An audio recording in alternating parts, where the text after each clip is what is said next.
With the GoDogGo ball thrower, it looks like I'll just have to modify the remote control to allow for an external switch jack. So let's give it a try. Let's open it up and see what happens. It has two screws on the back, which I'm going to open up with a little Phillips screwdriver. The one is for the batteries. I have not opened this yet, so this is all new. Okay. It's got a captive screw there, and there goes the lid. So it has, okay, it looks like does the lid stay in place? No, you can pop it off. Okay, so it's got two coin cell batteries. These are AG13 batteries. During my modification, I might put this unit into a new enclosure with, like, using AA or AAA batteries, because those are usually easier to deal with. So, let me get those little batteries out of there. Some people in the reviews talked about how the batteries wore down pretty quickly, and that's because if you leave this on in the timed mode with the lights on, even accidentally, it's going to drain those batteries. I'll leave that one for now. So what I've done is I've exposed two more screws in the back plus the one that I'd already seen earlier. So off comes that one, and that one, and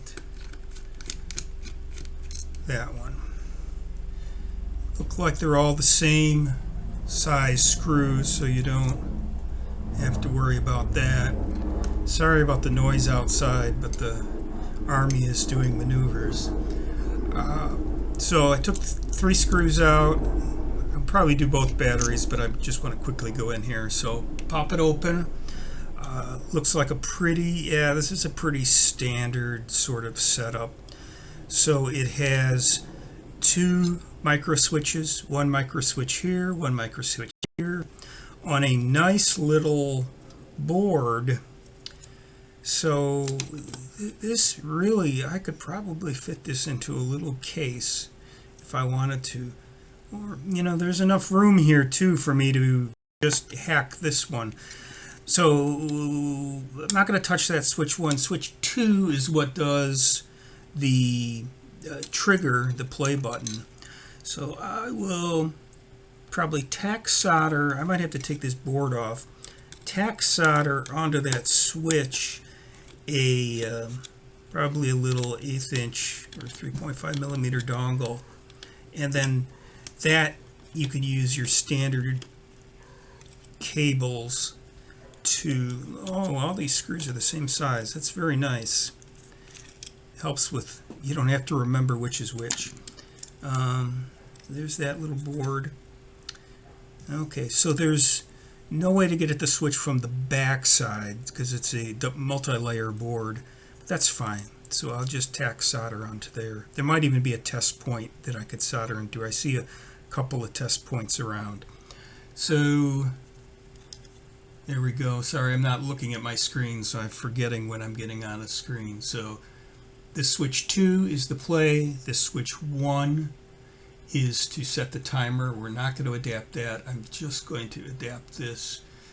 And it's looking pretty straightforward. Again, on the back side, it has the tie-in for the battery. This is nice because I could put it in my own enclosure and